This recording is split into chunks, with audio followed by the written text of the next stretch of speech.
साईं लतीफ़ साईं मुंहिंजो साईं आहे। मां जॾहिं बि नालो खणंदो आहियां साईं जो त साईं करे खणंदो आहियां।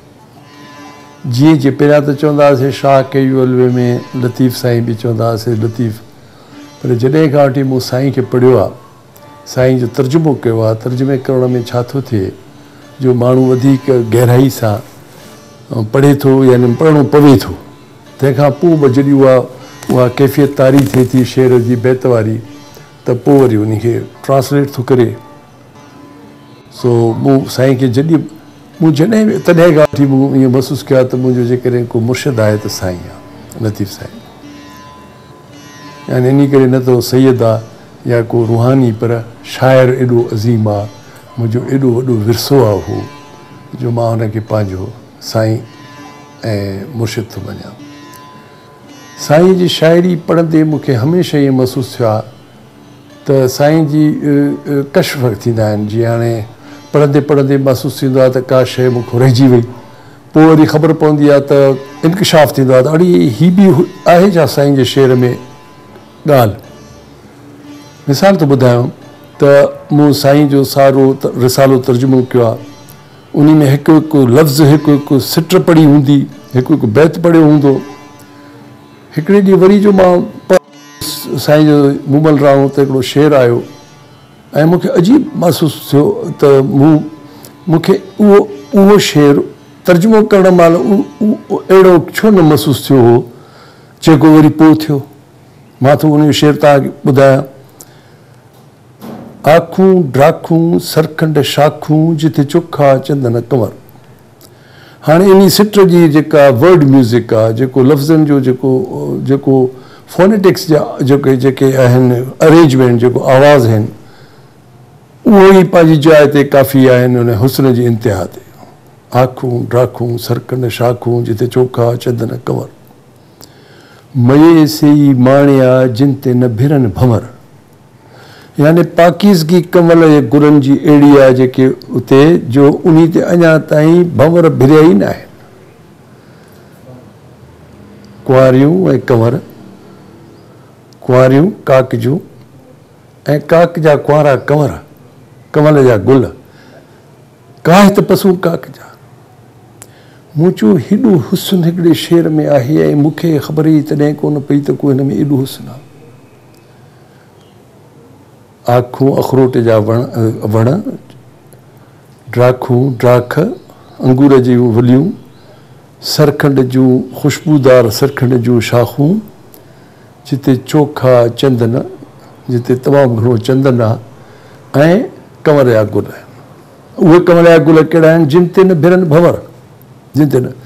सो साईं जो साईं आहे। जीअं चयो, मां हिकिड़े दफ़े पढ़ियो त ताजमहल लाइ चयो हुउमि त जॾहिं बि मां ताजमहल खे ॾिसंदो आहियां, हिकिड़े माण्हू चयो त जॾहिं बि मां ॾिसंदो आहियां मूंखे लॻंदो आहे त हिन में नओं हुस्न आहे, मूंखे नओं हुस्न नज़र। मोनालिसा जी मुर्कला बि चवंदा आहिनि, मूं उहो एक्सपीरियंस कोन कयो आहे, त जॾहिं बि असीं ॾिसंदा आहियूं उनखे त उन में हिकिड़ो नओं हुस्न, नई नवाण नज़र ईंदी आहे। सो साईं सां बि असांजो, मूंखे ईअं महसूसु थियो आहे त साईं जूं रिविलेशन्स थींदियूं आहिनि, यानी इंकशाफ़ थींदा आहिनि। इन शेर जो मूं ते पोइ बि हली इंकशाफ़ थियो, जेको तर्जुमो करण महिल मूं ते न थियो। ॿियो साईं जो स्टाइल जेका आहे उन में हुन जो बेत ॿुधाईंदा आहिनि, हम कलाम थींदा आहिनि पढ़ण वारे सां। जेकॾहिं माण्हू पढ़े त ॿुधाईंदा आहिनि त मां शाह जो बेत आहियां या भर्ती कयो वियो आहियां, विधो वियो आहियां रिसाले में। इन लाइ हिकिड़े दफ़े टीवी ते मुंहिंजो इंटरव्यू थियो,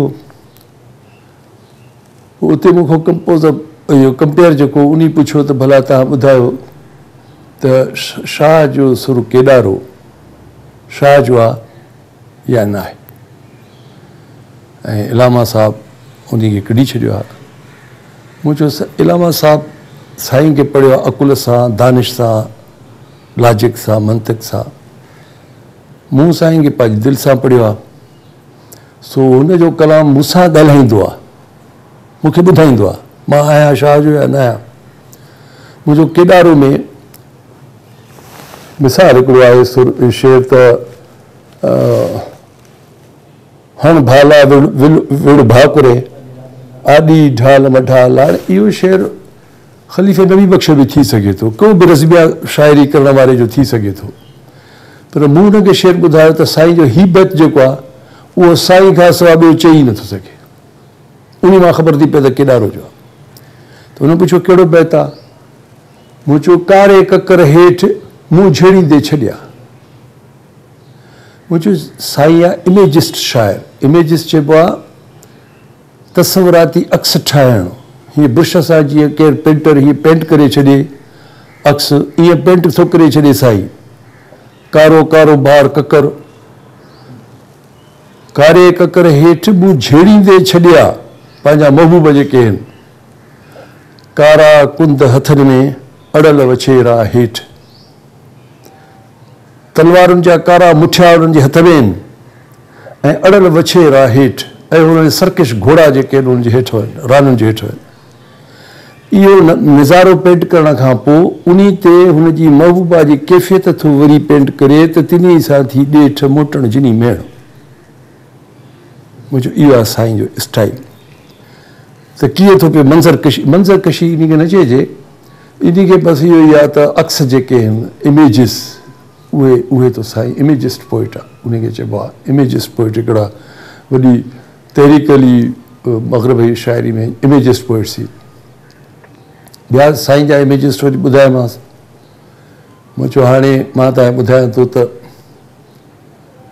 उभर चंड पस पिरी त ओॾा मूं दूर। हाणे मूं चयो जेका सिट थी अचे ॾिसो त कीअं थो पेंट करे साईं निज़ारो। सॼण सुता विल में चोटा भरे कपूर। रोमांस जी हुस्न जी इंतिहा ॾिसो त महबूब जेको आहे सो चोटा चंदन में चिक करे वारनि में ख़ुशबूयूं रचाए ॿाहिरि चांड्रो की विल में सुतो पियो आहे उभर चंड पस पिरी। मुंहिंजे हिन ॿी सिट में जेको आहे ॾिसो त केॾी साईं अक्स छिकियो आहे। पोइ वरी कैफ़ियत बयानु कई अथई त पहिरें आउं न पुॼणी बाबुल ॾे न ॿूर, जंहिं ते चढ़ी असूर संझे साजन सेटिया। सो इहे पोइ हिकु हिकु सिट कीअं थो पियो साईं। हिकु जीअं न को पेंटर हूंदो आहे या हिकिड़ी सिट बुर्श जी हिकिड़े लीके हीअं बुर्श हिकिड़े हिन सां पूरो निज़ारो पेंट करे छॾे, ईअं करे छॾिया।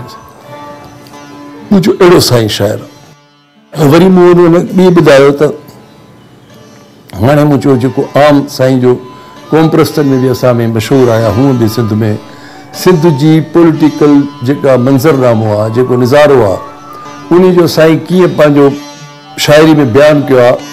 उन वक़्त में शाइरी जी ख़ूबी इहा थींदी आहे जो हर रेलेवेंस उन जी जंहिं दौर में हूंदी आहे त उहा क़ाइमु रहंदी आहे।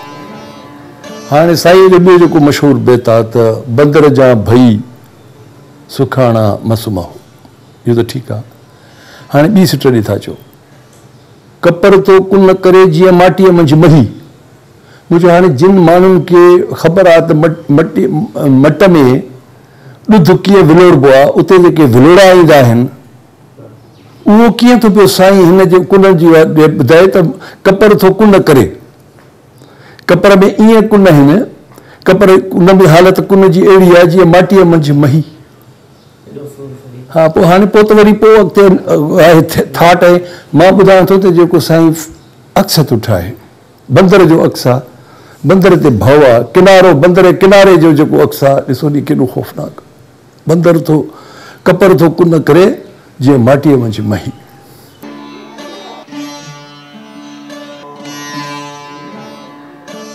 नक्श हुई है रूह पे सखियों मेरे यार की सूरत, नक्श हुई है रूह पे सखियों मेरे यार की सूरत, जिससे मेरी उल्फत याद करूं तो दमक उठे दिल।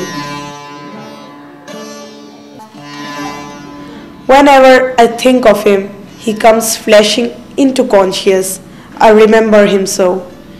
Beloved's countenance is always in my soul. Channel के सब्सक्राइब जरूर करना। बेल आइकन जो बटन जरूर दबाएंगा।